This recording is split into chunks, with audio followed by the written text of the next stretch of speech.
Bienvenidos a la tertulia de educación universitaria de la Universidad Nacional Autónoma de México. Un servidor, Melchor Sánchez, les da la más cordial bienvenida. En esta ocasión vamos a platicar sobre un fascinante tema que es la importancia del silencio y de las pausas en la educación universitaria. Para ello contamos con tres invitados.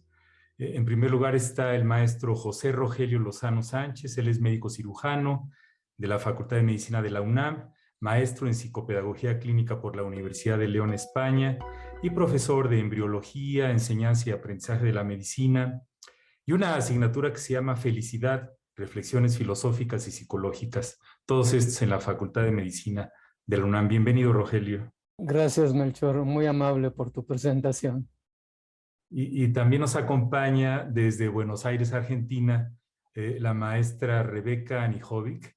Ella es profesora en Ciencias de la Educación y Psicología del Instituto Nacional de Profesorado Joaquín B. González. Es especialista y magíster en formación de formadores de la Universidad de Buenos Aires y actualmente está a cargo de las cátedras de observación y práctica y residencia docente en el Profesorado de Ciencias Jurídicas de la Universidad de Buenos Aires. Es tutora de cursos en línea, de enseñanza para la comprensión de la Escuela de Educación de Harvard y docente invitada en la Universidad de San Andrés. Rebeca, gracias por acompañarnos. Gracias por la invitación. Y por último, desde Chile, desde Copiapó, Chile, el doctor Francisco José Lería Dulcich, es doctor en lenguaje y neurociencia cognitiva, también es profesor asociado en la Universidad de Atacama, Chile. Sus líneas de estudio son el lenguaje socioafectivo en educación inicial, neurofenomenología de la respuesta auditiva de la educadora de párvulos y enfoque contemplativo en educación. Gracias por asistir, Francisco. Bien, un gusto por la invitación, una alegría. Muy bien, pues por ahí hay una frase de Shakespeare que dijo: es mejor ser rey de tu silencio que esclavo de tus palabras. Y el silencio tiene muchas connotaciones culturales, sociológicas, afectivas y en el caso que vamos a discutir hoy, educativas. Pues Rogelio, ¿cuál es el papel del silencio y del uso de pausas en la comunicación humana y cuál sería la relevancia de ello para las universidades? Paradójicamente, se requiere del silencio para que haya lenguaje. Es decir, para poder escuchar al otro, necesito guardar silencio. Y ese silencio tiene una connotación muy especial. Es un silencio activo que da lugar a que el otro sea acogido por mi mente. Le doy alojamiento en el momento en que le permito hablar. Y estoy en una posición de reciprocidad con lo que me quiere decir. Una de las principales quejas de todos los seres humanos es: yo hablé y no me escuchó. Ni siquiera hizo una manifestación de expresión física para darme cuenta de que me estaba poniendo atención. Entonces, el silencio requiere una postura que yo diría no de expectativa, sino de actitud hacia lo que el otro me está diciendo, que le permita yo saber por qué lo dice y qué quiere decir cuando lo dice y qué no dice cuando lo está diciendo, que eso es lo más interesante. Siempre hay algo que nos quiere comunicar el sujeto. Yo creo que los seres humanos inherentemente necesitamos que el otro nos escuche. Es parte de nuestra identidad como ser humano y nuestra habilidad superior como parte del desarrollo del sistema nervioso central de nuestros hemisferios cerebrales y sobre todo de nuestro telencéfalo. Entonces necesitamos la comunicación, pero para podernos comunicar necesitamos de ese espacio de silencio y la pausa es complementaria. Guardo pausa para saber lo que va a venir, para prepararme a lo que el otro quiere decirme o darme tiempo de decodificar y de reinterpretar lo que me está diciendo cuando me lo dice el otro. Muy bien, Rogelio, gracias por esta reflexión inicial. Rebeca, pues, ¿qué podrías decirnos? ¿Qué agregarías? Primero sumaría la idea de silencio para pensar, ¿no? Además de la escucha, el silencio tiene que permitirnos esa posibilidad de conectarnos con nosotros mismos para pensar, para identificar sentimientos, percepciones, ideas. Y eso lo puedo hacer muchas veces con otros, pero muchas veces también necesito hacerlo sola y en silencio. Y por otro lado, la pausa, para mí la pausa tiene que ver con la idea de expectativa, ¿no? Es decir, la pausa con esa, casi diría, ilusión de lo que va a venir, con esa expectativa y ese deseo de esperar aquello que venga. Recién pensaba, mientras lo escuchaba a mi colega, que vieron que cuando uno está mirando, por ejemplo, una serie, ¿no? En la televisión o una película, y viene una pausa y uno quiere que la pausa avance rápido, ¿no? Porque hay un deseo y una expectativa de continuar, pues escuchando, mirando, ¿no? Y a su vez esa pauta me permite un minuto, diría, de desconexión para volver a conectar, ¿no? Y no sentir saturación de aquello que estoy mirando o de aquello que estoy observando. Así que para mí son como momentos, diría, muy especiales que de algún modo en este contexto que vivimos de velocidad, muchas veces se pierde. Nosotros siempre decimos la importancia del silencio y de la pausa, pero el mundo corre, ¿no? Y entonces aparece la pausa y el silencio, diría, muchas veces casi como si fuera contracultural, ¿no? Así que es bien interesante recuperar el silencio y la pausa. Muchas gracias, Rebeca. Francisco José, ¿qué comentarías? Quizás que tenemos que concebir el silencio en un contexto. El contexto actual está ocurriendo muchas cosas simultáneamente, a nivel geopolítico, a nivel sociopolítico, a nivel de salud pública, a nivel de los cambios que están ocurriendo. En particular, hay una dimensión que está cambiando la forma de ser y de experimentarnos a nosotros mismos, que es el efecto de la tecnología, en particular de la tecnología educativa, que está cambiando toda la manera de vincularnos, pero también de vincularse con uno mismo. Y eso está haciendo emerger una necesidad particular. Primero voy a llamarle a reconexión, pero una reconexión que se basa en ¿qué? A lo que se denomina, o yo denomino, el secuestro de nuestra atención. Toda la tecnología moderna está monetizando nuestra atención, es ponerle atención a objetos, experiencias, eventos, todo pasa aquí afuera. El teléfono y las aplicaciones cuentan, hacen estadísticas de cuántas veces atendemos, miramos, hacemos un clic. Entonces, ¿qué ocurre? Nuestra atención ha sido secuestrada, y ha sido secuestrada de adentro para afuera. Le ponemos atención más a lo de afuera que a lo de adentro.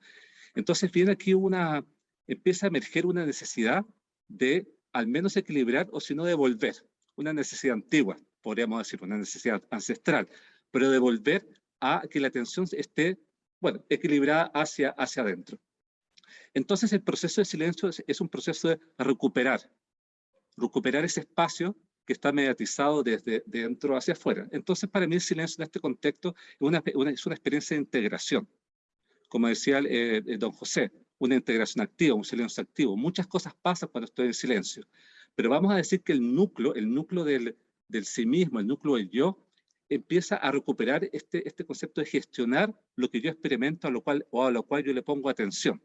Diríamos que el movimiento primario energético adicional va desde adentro hacia afuera y no desde adentro hacia afuera. Somos menos reactivos naturalmente y somos más proactivos. Y cuando ocurren esos procesos de adentro hacia afuera, naturalmente que tiene un impacto importante, una serie de dimensiones del ser humano que lo vamos a conversar seguramente en esta conversación. Pero la idea es, y para que lo que yo quisiera compartir con ustedes, este concepto de recuperar algo que está secuestrado. Entonces, cuando nos vamos hacia adentro, naturalmente que ese concepto hacia adentro, de ponerle menos atención a lo de afuera, implica el silencio, porque tengo que dejar de ponerle primariamente atención a la radio, el televisor, a los ruidos, sino a eso que está aquí adentro. Eso que está acá adentro podemos hablar naturalmente. Pero eso creo yo que es el silencio en el mundo moderno del día de hoy. Gracias, Francisco. Sí, y es que esta como percepción de gran parte de la sociedad de que el silencio es algo malo, como la ausencia de algo, la gente inmediatamente dicen es un silencio incómodo, hasta le ponen la etiqueta de incómodo, ¿no? Y con el bombardeo, ahorita nosotros cuatro, no sé quiénes de ustedes tengan por ahí activado en su celular WhatsApp o alguna de las redes sociales y nos está llegando mensajes a cada rato que nos quitan segundos de atención pues recuerdo cuando era niño que iba uno al cine y había un intermedio, ¿verdad? ¿Se acuerdan antes en las películas había un intermedio a la mitad de la película donde dejábamos de ver la película? Y estas pausas ya no existen y ahora nuestros estudiantes, muchos me han dicho que cuando ven nuestros videos, sobre todo en educación en línea, a veces le aceleran para que pasen a 1.25, 1.5 de velocidad de lo que hablamos para salir más rápido de los compromisos, ¿no? Y nos hemos dejado de acostumbrar al silencio. Pues en los siguientes bloques comentaremos sobre los aspectos educativos del silencio y porque no es nada fácil manejarlo de forma eficaz con nuestros colegas docentes y con la población de estudiantes. A continuación escucharemos a un docente sobre cómo emplea el silencio y las pausas en su práctica.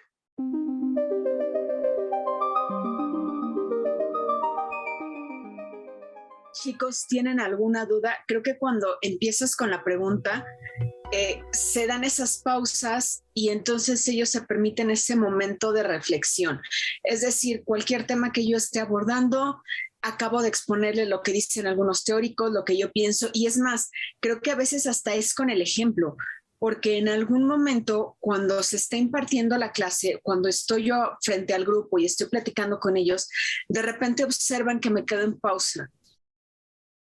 Después de eso, les explico algún ejemplo, algo que pueda ocurrir, y entonces empiezan a asimilar estos momentos de pausa como un momento de reflexión, ¿no? Y hasta a veces se los digo, este momento de pausa para mí fue una reflexión de cómo es que les voy a explicar esto, o de este ejemplo que de repente me acordé y quería focalizarlo bien a lo que estamos viendo en la clase. Entonces, empiezan ellos a asimilar mediante este proceso de imitación que el silencio también puede servir como una herramienta para ordenar las ideas. Y entonces, bajo este tenor, cuando yo ya les pregunto, chicos, ¿qué piensan? Chicos, ¿tienen alguna duda? Se dan ese momento de no hablar, pensar, reflexionar en toda la información que acaban de recibir y entonces a partir de eso ya empiezan a emitir opiniones, ¿no? Y a veces creo que lo difícil es que empiece el primero que levanta la mano y dice, bueno, yo me acordé de esto, y a partir de eso se da un diálogo entre ellos con todo lo que han estado reflexionando. Entonces, creo que por un lado sí es con esas preguntas, pero por otro lado también tiene mucho que ver con el ejemplo. Cuando yo me quedo callada, les digo, miren, aquí está el ejemplo. O denme 2 segundos porque estoy pensando en un ejemplo que sea correcto para esta materia. Y después de ese silencio que empiezo nuevamente a hablar, ellos asimilan esta parte de cómo es que el silencio les puede servir para estructurar sus ideas. Es un momento de reflexión y de asimilación de la información. Creo que muchas veces cuando nosotros en las artes, en la comunicación visual, tenemos que trabajar en un proyecto, recibimos muchísima información del cliente, de las personas a las que realmente se les va a diseñar, que muchas veces creemos que es directamente el cliente, no, y es a las personas con las que trabaja el cliente. Entonces, a veces tenemos tanta información que estos momentos de silencio nos permiten salir de toda esta vorágine informativa que tenemos y decir, un momento, hacia dónde vamos y qué es lo que queremos plasmar. Entonces, esos momentos de silencio en el cual nosotros reflexionamos con toda la información que tenemos y empezamos a generar las estrategias para diseñar son básicas para que nosotros logremos nuestro objetivo, que es comunicar lo que terceras personas no pueden comunicar y que para eso nos contratan. Entonces, creo que el silencio como un proceso reflexivo en la ejecución del diseño es muy importante para generar los discursos correctos al momento de ya tener que estar entregando el proyecto a nuestros clientes, ¿no? Entonces, el silencio a veces tal vez no lo valoramos tanto, ¿no? Y muchas veces se ve que se dice, bueno, es que si estás diseñando siempre con música y todo, pero creo que sí hay un momento en el que tienes que parar todos los estímulos, todos, sentarte y reflexionar en lo que estás haciendo para que puedas sacar el mayor provecho de toda la información que ya recibiste y así generar un diseño correcto.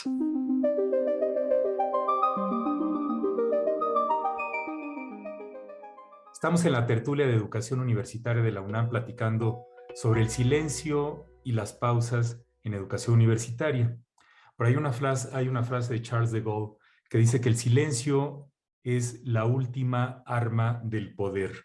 Y en este escenario tan sociológicamente complejo que es los espacios de aprendizaje entre profesores y estudiantes, donde el profesor habitualmente tiene cierto grado de jerarquía por la manera como está estructurada la educación superior en el mundo, tiene muchas implicaciones esto.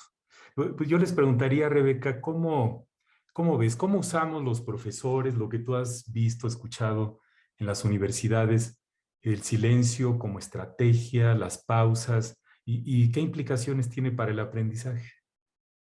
Esa sensación de que el silencio es incómodo, ¿no? Y entonces hay una tendencia muy fuerte a llenar el espacio y el tiempo, en general hablando, ¿no? Del profesor universitario, con lo cual hay poco uso del silencio.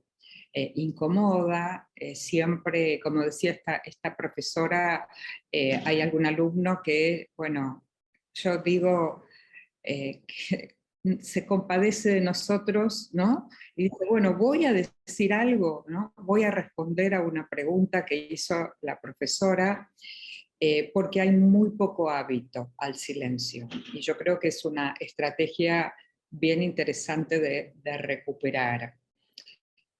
Yo, por ejemplo, uso con mis estudiantes un texto de un autor que se llama Dan Finkel, que se llama Dar clase con la boca cerrada. Ese es el título de su libro. Y es bien interesante porque eh, yo formo futuros docentes y cuando trabajo con ese texto, la primera pregunta es, ¿qué piensan ellos cuando el título del libro es Dar clase con la boca cerrada, ¿no?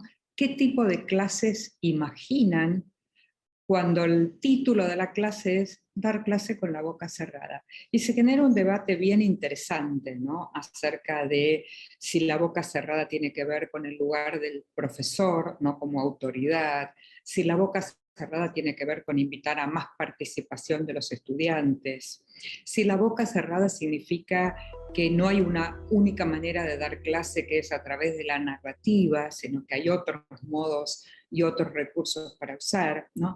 Y se genera un debate bien interesante, sobre todo en futuros docentes, ¿no? Para pensar exactamente alrededor de el silencio, ¿no? ¿Por qué incomoda el silencio? ¿Por qué estamos esperando que un estudiante... Mira, a mí hay una frase que siempre me gusta compartir, que es preguntarle algo al estudiante cuando le decimos, por ejemplo, piensen en la respuesta y al segundo queremos la respuesta.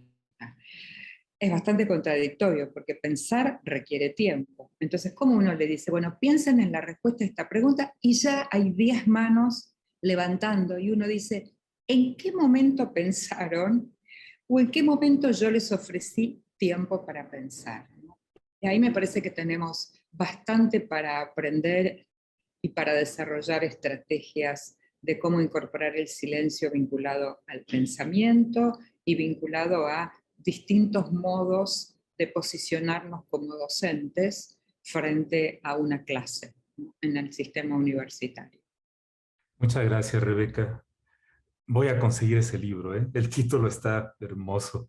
Francisco José, ¿qué agregarías a lo que dijo Rebeca? A ver, yo agregaría, me fue muy interesante escuchar a la Rebeca, porque en parte en la Universidad de Atacama hemos estado trabajando en generar un modelo pedagógico que pueda explicar naturalmente y pueda elaborar estrategias para afrontar esas situaciones, pero no técnicas. Las técnicas son importantes, sino estrategias que permitan generar espacios de silencio por el efecto que tienen en los resultados de aprendizaje, naturalmente.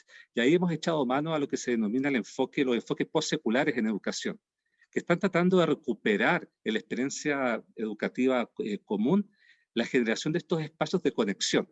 Yo hablaba de recuperación hace un rato, pero aquí ahora voy a ocupar el concepto de conexión. O sea, es conectar al estudiante, por ejemplo, con los procesos reflexivos superiores. Entonces, cuando uno les dice, piensen, ocupamos un mecanismo y ellos tienen que ocupar un espacio, que es un hábito que se va formando, que genera esos momentos como para poder entonces contestar una pregunta que ha sido pensada. Ahora, eso en rigor lo hemos elaborado y hay varios artículos y trabajos que hemos hecho en un modelo contemplativo, un modelo de la experiencia de silencio. Y un modelo que tiene una cantidad de pasos particulares que ofrece una manera muy simple justamente de generar el hábito de atención hacia adentro del silencio. Así que eso en parte es lo que yo veo como una necesidad que se está dando, porque el silencio es importante, pero no está bien enraizado y articulado con los modelos pedagógicos, los modelos educativos. Entonces se genera un diagnóstico que es importante, todos lo compartimos más o menos, pero en la realidad hay pocas formas de incorporarlo en el día a día, no en las experiencias extraprogramáticas, en el día a día. Y tenemos experiencias bastante interesantes con las profesionales en prácticas de educación parvularia, la educación de la primera infancia, donde ellas van aprendiendo ciertos modelos para aplicar en ellas mismas, pero aplicarlo con los niños pequeñitos, con los párvulos. Y ha tenido bastante éxito. Entonces yo tengo una visión positiva de que sí se puede elaborar un modelo que enseñe cómo tener la experiencia de silencio en el contexto educativo. Muy bien, Francisco, muchas gracias, qué interesante. Rogelio, ¿qué nos dices? Pues coincido con la cita que nos diste en este bloque. La relación aprender y enseñar es una relación de poder, en donde uno de ellos, de los implicados, asume el estatuto del saber. Y al asumir ese estatuto del saber, quiere que el otro lo incorpore a su simbolismo y a su imaginería. Sin embargo, esto lo percibí durante muchos años que me dediqué a la formación de profesores.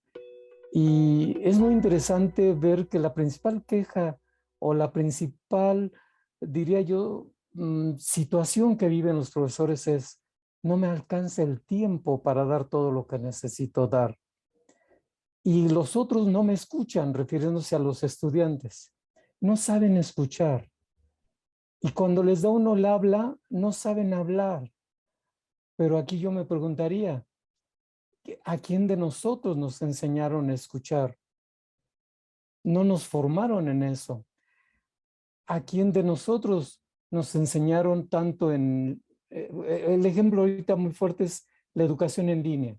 Aquí nos enseñaron de nosotros a dar esta educación en línea.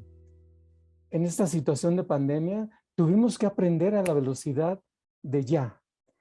Y el otro también está aprendiendo. Entonces aquí la relación de poder en querer dar un mensaje y que el otro lo asimile requiere de esas pausas y de ese espacio de silencio que permita reflexionar tanto al docente como al alumno de cómo está haciendo para incorporar. Por eso yo mencionaba en el nivel anterior que había que dar la oportunidad de alojar al otro en su lenguaje, de lo que me dice y qué me está diciendo cuando me lo está diciendo. Muchos de los alumnos, yo creo que también es una queja de ellos. El profesor habla mucho y se me queda muy poco, porque hay un montón de palabras que no logro comprender y él supone que yo las estoy comprendiendo. Entonces este también es un reto, pero gigantesco, y que nos hace un distanciamiento entre el que escucha y el que habla.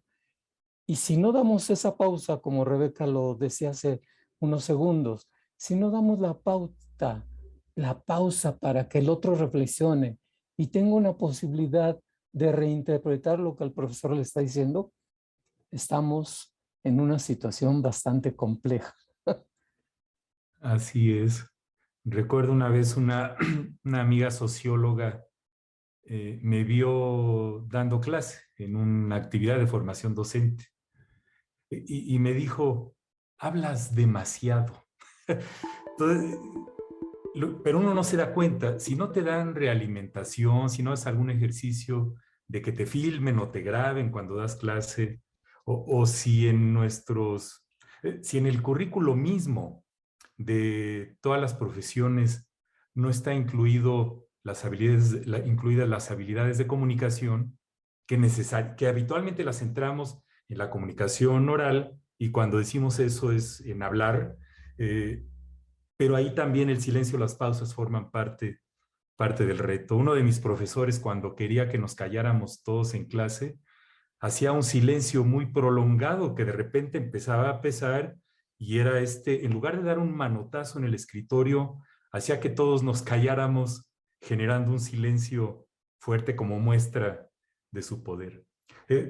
Como hemos visto en la literatura, el uso apropiado de las pausas y el silencio promueve metacognición, como ya dijeron ustedes, promueve la reflexión, mejora el aprendizaje, y en esta obsesión que estamos los docentes a veces entre la espada y la espada, porque queremos hacer muchas cosas, pero tenemos asignada de 9 a 10 de la mañana la clase en el aula, y a las 10 me tengo que salir porque viene la otra clase.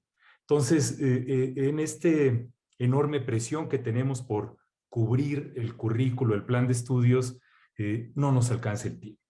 Muchísimas gracias por sus comentarios y sus reflexiones. A continuación, vamos a pasar precisamente a una pausa. Y en esta ocasión felicitamos al Sistema de Universidad Abierta y Educación a Distancia de la UNAM, ya que cumple 50 años en este año 2022. Les deseamos muchos más años llenos de éxito y de desafíos en este complejo mundo. Entonces, a continuación, una pausa.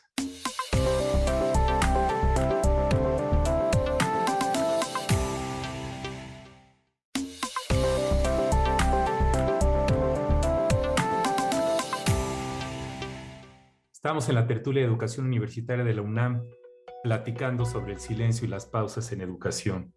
El silencio a veces es castigado socialmente. Los que somos introvertidos, yo recuerdo toda mi infancia y adolescencia me decían: ¿por qué eres tan callado? ¿Por qué no hablas? Y en cualquier interacción social en un grupo de personas, las personas que hablamos menos estamos en desventaja, e inclusive hay por ahí algo que se nos dice mucho en la formación de profesores: desarrolla la plática del elevador. Si tuvieras un viaje en elevador con el presidente de tu universidad, ¿qué le dirías? ¿Qué le pedirías? Entonces, hay todo un reto. ¿Cómo, Francisco, José, cómo podemos los profesores y también los estudiantes y las autoridades mismas universitarias, académicas y administrativas propiciar que este desequilibrio tan fuerte que vivimos en términos comunicacionales mejore? Y de este enfoque contemplativo que le estaba contando hace un poco, nos ha mostrado varias claves que podrían ser aplicadas justamente para promover no le voy a llamar silencio, le voy a llamar experiencia de silencio, porque es algo quizás que nos trasciende, que es más profundo, y que tiene que ver primero, que les hablaba ya, con un enfoque pedagógico que lo sustente, porque eso es importante para los docentes, para poder argumentar y basar su práctica de alguna manera en algo que es reconocido por ellos. Modelos pedagógicos basados en la evidencia empírica. Sin embargo, hay otro elemento que es muy importante, que las prácticas deben ser simples, deben ser lo más simple posible para que justamente un profesor que está atareado, que está ocupado, que tiene que estar constantemente en capacitación y experiencia, pueda aprenderlo. Nosotros hemos generado, por ejemplo, un modelo que tiene 4 pasos, pero el sentido de los 4 pasos es que uno los puede aprender sin leer nada, solamente de una exposición, de una clase que ellos participen. Y eso fue hecho a propósito para que ellos puedan fácilmente entonces recordarlo y aplicarlo. Entonces, esa es una segunda observación. Una tercera, que fue una contingencia que me ocurrió en el trabajo con este enfoque contemplativo, es el interés particular que surgió desde la educación inicial, del trabajar con educadoras de párvulo, que en un comienzo lo veía un poco de lejos porque era cómo enseñar a practicar el silencio a niños entre 2 y 4 años. No veía un sentido, o al menos me era muy difícil observarlo y reconocerlo. Pero ¿qué ocurrió? Las prácticas se empezaron a hacer. Yo capacité en este caso a las educadoras de párvulos y yo no veía resultados, yo no era capaz de percibir, pero en el tiempo las educadoras me empezaron a reportar las observaciones y empezamos a hacer investigación. Y esta investigación justamente se empezó a mostrar que había un efecto, había un efecto de comportamiento y en varios otros elementos más que demostró o me mostró la importancia de comenzar con estas prácticas de silencio o con la experiencia de silencio desde muy pequeños. Porque a esos niños les hemos hecho un cierto seguimiento y cuando nos enteramos de ellos a los 4, 5 años, 6 años quizás, ellos cuando entran a la educación primaria, a la educación básica que se llama en Chile, ellos le preguntan a sus profesores por qué no se hace lo que hacía cuando estaban en el jardín infantil. Quiere decir que ahí apareció una necesidad o una experiencia orgánica que el niño lo reconoce como importante, no como un concepto aprendido, sino como algo que es importante y necesario. Entonces ahí se abre otro elemento de la importancia de incorporar estas prácticas de temprano. Y un último, muy breve, que quiero agregar, porque aquí sabemos de una serie de dimensiones y de efectos que tiene la práctica del silencio, a nivel cognitivo, a nivel social, a nivel neurofisiológico, y eso sería quizás muy largo hablar ahora. Pero quiero agregar un elemento que es importante, que la gente lo está buscando en el concepto actual, que es esta reconexión o reconsideración del aspecto trascendente. Porque cuando yo me pongo en silencio, yo me conecto con algo que está en mí, pero que al mismo tiempo va más allá de mí. Naturalmente, si estamos en un contexto religioso, alguien podría decir, yo en silencio me conecto con Dios, por ejemplo. Pero en un contexto secular, podría ser, yo aquí me conecto, me conecto con una experiencia del medio ambiente, una experiencia de sí mismo hacia los otros, una experiencia comunitaria. Podemos definirlo de muchas maneras, pero sí es un aspecto de reconexión con aquello que va más allá de mí mismo, junto a todos estos efectos que tiene naturalmente el aspecto psicológico, social, cultural, moral, etc. Así que esas son observaciones que yo he hecho y que creo que son buenos elementos a considerar por los profesores, docentes que quisiesen incorporar estas prácticas de silencio y que no mueran en el intento. Sí, sí. Y es que no debemos quedarnos callados, ¿verdad? Rogelio, algunas sugerencias, estrategias, ¿cómo ves? Aunque es muy necesario el silencio para poder darle pauta al otro. Es una pregunta, yo diría, muy difícil para las universidades. Lo ideal, a lo mejor haciendo una metáfora con poner un anuncio publicitario y decir, quiero al mejor profesor que no solo dé información, sino que sepa usar habilidades de comunicación que se fundamenten en la sensibilidad de escuchar al otro, de darle este espacio de saber qué le está pasando, con lo que está aprendiendo, con lo que se está retando como sujeto que va a enfrentarse a una realidad. Y al principio decíamos, no hay silencio ni en la vida cotidiana. Estamos bombardeados de ruidos y de información a cada momento. En las universidades está ocurriendo lo mismo. Estamos bombardeados de cantidad de contenido académico en los programas de cada asignatura. Y el profesor está luchando constantemente por ganarle al tiempo y lograr terminar su programa. Se debe de aprender o se debe de enseñar para la vida, no para resolver exámenes. Y entonces esto implica un enfoque de cambio de modelo educativo y que ya se ha mencionado muchísimas veces, desde centrar la atención en el alumno, desde acompañar su proceso de aprendizaje y sacarlo adelante a través de esa posibilidad de observar en el silencio lo que le está pasando al sujeto que está en formación. Esto implica, no sé si sea solamente la formación docente o la formación de tipo presencial o como le llaman en la práctica, ir a las aulas con los profesores, hacer acciones que entren al aspecto de lo que es etnográfico para poderle a través del ejemplo demostrar que se puede usar las pautas y el silencio, que es hartamente difícil, pero no imposible. Así es, muchas gracias, Rogelio. Rebeca, tus comentarios. Yo creo que hay varias estrategias. Tú has mencionado una que es la filmación, cuando te han filmado a ti una clase. Y hace muchísimos años una estrategia que se usaba muchísimo en la formación, sobre todo en la formación docente, pero no exclusivamente, era lo que se llamaba micro-teaching, ¿no? Que era filmar 10 minutos a una persona que tenía que comunicar algo, un instructor, un profesor, hacerle observar ese video y trabajar para que corrija supuestamente una microhabilidad, como podía ser utilizar el pizarrón, dialogar con los estudiantes. Esa estrategia se cambió por una que se llama práctica simulada, así que lo que intenta es eso, filmar una clase y poder trabajar en el análisis de esa clase, donde uno lo que elige son focos de análisis. Un foco puede ser el silencio. Por supuesto hay muchos otros focos, pero es una estrategia muy potente. También, como decía la profesora en el primer bloque que vimos, la idea de hacer visible el sentido del silencio, es decir, no simplemente hacer silencio, sino mostrarle a los estudiantes lo que uno llamaría modelizar, ¿no? Mostrarles para qué se usa el silencio, fundamentalmente cuando yo lo uso, mostrarle cuál es el sentido por el cual yo permanezco callada.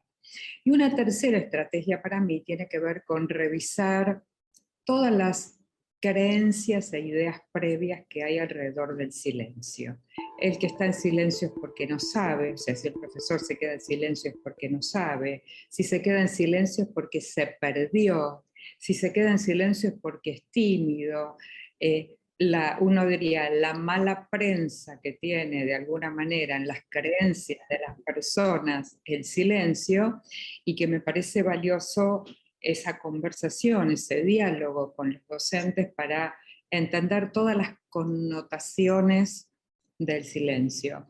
Solo para ejemplificar, uno recuerda hace muchos años, por ejemplo, en la escuela primaria, en la escuela parvularia, que la buena conducta era cuando el director pasaba por las aulas y todos los niños estaban en silencio.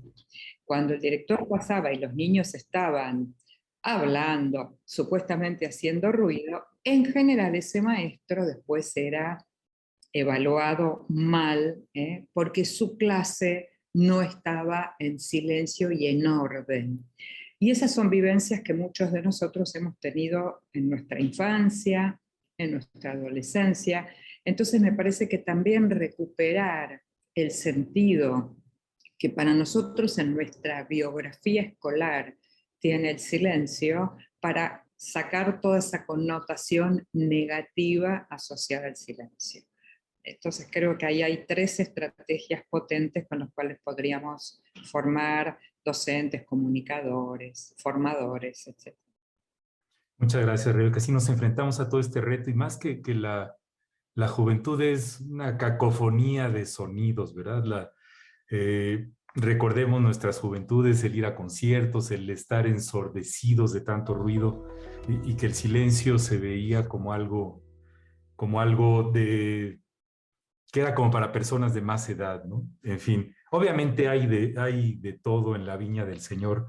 Y lo que mencionas de las microsesiones de enseñanza, lo viví en un curso que tuve de formación docente y precisamente una compañera, colega médico que tomó el curso conmigo, una profesora que se llama Gail Taylor Rice de la Universidad de Loma Linda en Estados Unidos, publicó un libro muy interesante que se llama Hitting Pause, poniendo pausa, con 65 estrategias para refrescar y reforzar el aprendizaje, ¿no? Porque hay bastante literatura sobre esto y hay literalmente cientos de tips, de recursos para tratar de hacer esto. Y en la época moderna que la educación en línea ha tomado una categoría diferente de la que tenía antes de la pandemia, ahora los estudiantes nos pueden poner en pausa, ¿no? Pero por otra parte, los profesores que controlamos estas herramientas como Zoom o cualquiera de ellas, podemos apagarle el micrófono a alguien o silenciar a todo el auditorio con el golpe de un teclado. Entonces es fascinante cómo los retos siguen siendo dinámicos, las cosas cambian a veces para seguir igual. Muy bien, pues a continuación vamos a escuchar a unos estudiantes sobre qué tipo de ventajas creen ellos que brindan las pautas y los silencios en su proceso de aprendizaje.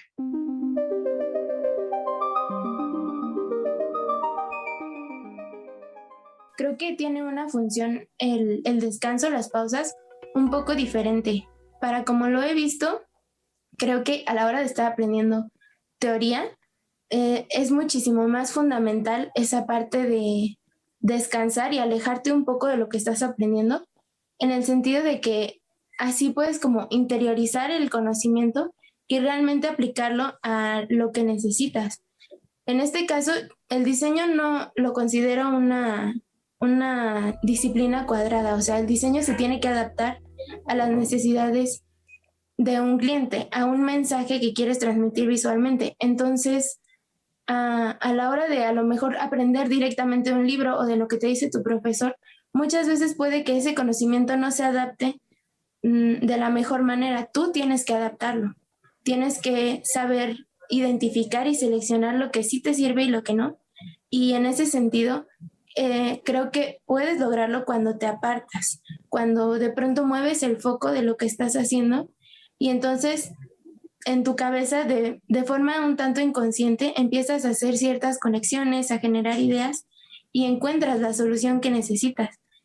Y también siento que eso es algo que no hacemos mucho porque pues directamente aprendes si quieres aplicarlo, ¿no? Y justo a veces no es lo que necesitas. O sea, necesitas alejarte para poder entenderlo mejor y entonces aplicarlo mejor. En los silencios te ayuda a reflexionar, porque en ocasiones la emoción te gana y escribe las cosas de una manera ilógica, le falta razonamiento. También te ayuda de alguna manera en los silencios a reflexionar si tu trabajo está acorde con lo que se te está pidiendo.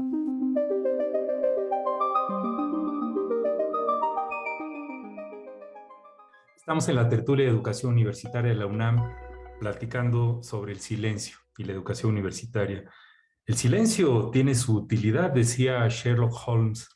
Le dijo una vez a Watson, Watson, tú tienes un gran regalo de silencio y te hace bastante invaluable como compañero. En este caso, Sherlock Holmes utilizaba a Watson como su caja de resonancia para tener ideas y atrapar a los criminales, ¿no? Pero tiene también muchas implicaciones. Un servidor soy médico y en la consulta médica de 10 minutos está demostrado que la mayor parte de nosotros nos la pasamos hablando cuando el actor principal de la consulta es el paciente. Entonces, y eso tiene un efecto muy importante en el diagnóstico, en el tratamiento. Y yo argumentaría también en educación.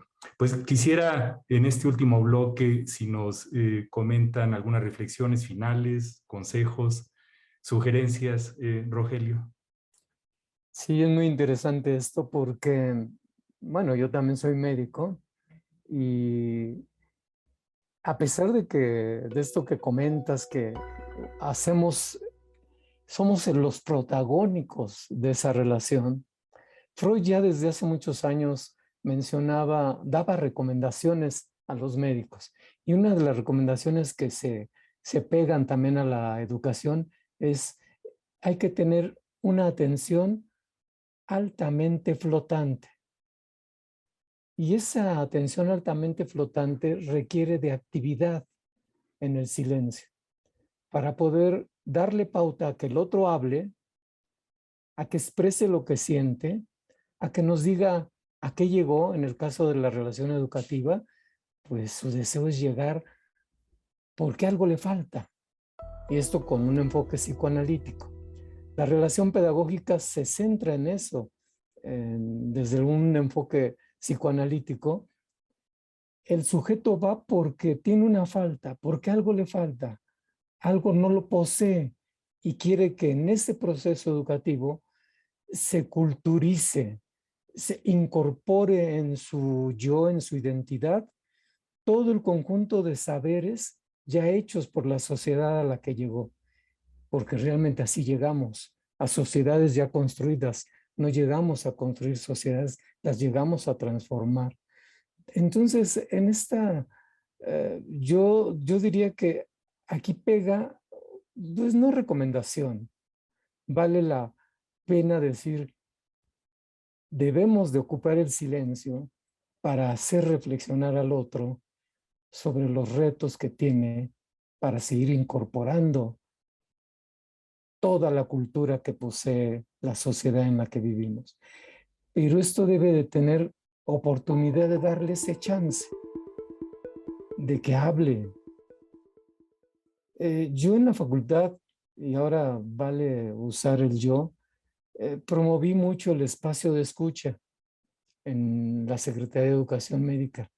Y el gran reto con el que me enfrenté en ese espacio de escucha es que el alumno creía que yo le iba a dar orientación psicopedagógica clásica, en donde le dijera cómo estudiar, cómo preparar sus tareas, cómo ordenar sus apuntes.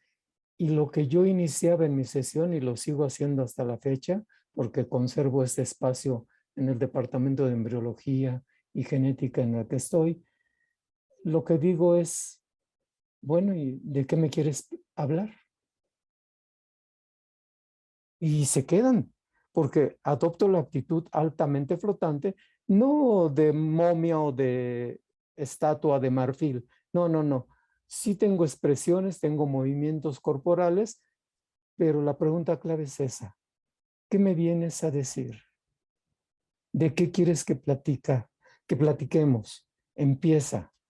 Y este reto de empieza, yo creo que les provoca escalofrío. Y guardo silencio. Me quedo callado hasta que después de varios minutos, porque cuesta trabajo en una primera sesión, él se atreve a decir, es que no tengo lugar para estudiar. Y resulta que ese lugar no es algo físico, sino ese lugar, a través de diferentes sesiones, se percata uno que esa falta de espacio no era un espacio físico, sino era un espacio de relaciones humanas, en donde se encontraba, estoy hablando de un ejemplo que viví, en donde se encontraba inmerso, tenía un padre alcohólico, una madre que estaba a punto de separarse del padre, y estos conflictos le provocaban falta de espacio para dedicarle toda su atención y todo su esfuerzo mental al proceso educativo. Entonces, yo creo que aquí una reflexión final que yo haría es reconocernos como docentes, reconocernos con todas nuestras fallas, reconocernos con todos nuestros actos sociales y todas nuestras creencias, porque decimos lo que sabemos, pero realmente enseñamos lo que somos. Ese es un gran efecto que tenemos como docentes, y es el uso del poder. Y si lo podemos hacer adecuadamente, ese uso del poder, damos pauta para que el otro pueda expresarse, pueda saber que no basta solamente con imitarme, pero para ello necesita reflexionar sobre lo que está aprendiendo. Gracias, Rogelio. Muy bien, pues Rebeca, ¿alguna reflexión final? Sí, 3 ideas, digamos, en función de todo lo que conversamos y por supuesto mucho más ligada, en mi caso, a la formación docente. No soy médica, soy solo paciente de médicos. Y la primera diría, revisar la relación entre el silencio y el tiempo. En varios momentos de la conversación apareció esta idea de que si no me apuro y no hablo todo el tiempo, no termino mi clase, no termino el programa. Y a mí me parece que esa es una idea que hay que desarmar, que hay que desandar, porque yo siempre en broma digo, miren, si hablo muy rapidito en la clase, puedo dar muchos contenidos. La pregunta es qué aprende el estudiante. Entonces, nosotros no podemos luchar contra el tiempo. Es al revés. La pregunta es, en el tiempo que tengo, ¿qué es lo más valioso que tengo para enseñar? y cómo lo voy a enseñar. Entonces, la primera es revisar la relación entre el silencio y el tiempo. La segunda es tomar la idea de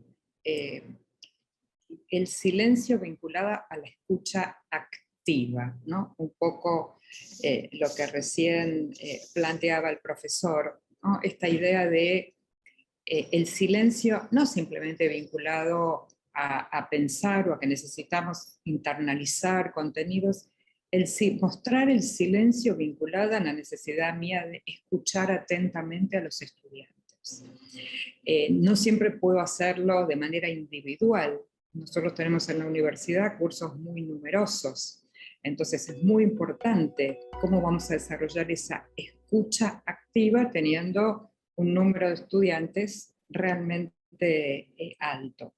Y la tercera idea tiene que ver con entender de alguna manera el silencio como parte del diálogo, o sea, el silencio del docente, que no es igual al silencio del estudiante. Es decir, cuando uno tiene un estudiante o muchos estudiantes en silencio, algunos nos preocupamos, pero a mí me preocupa más el silencio del docente para permitir el diálogo con los estudiantes. Entonces, la tercera idea sería cómo vinculo el silencio con el diálogo.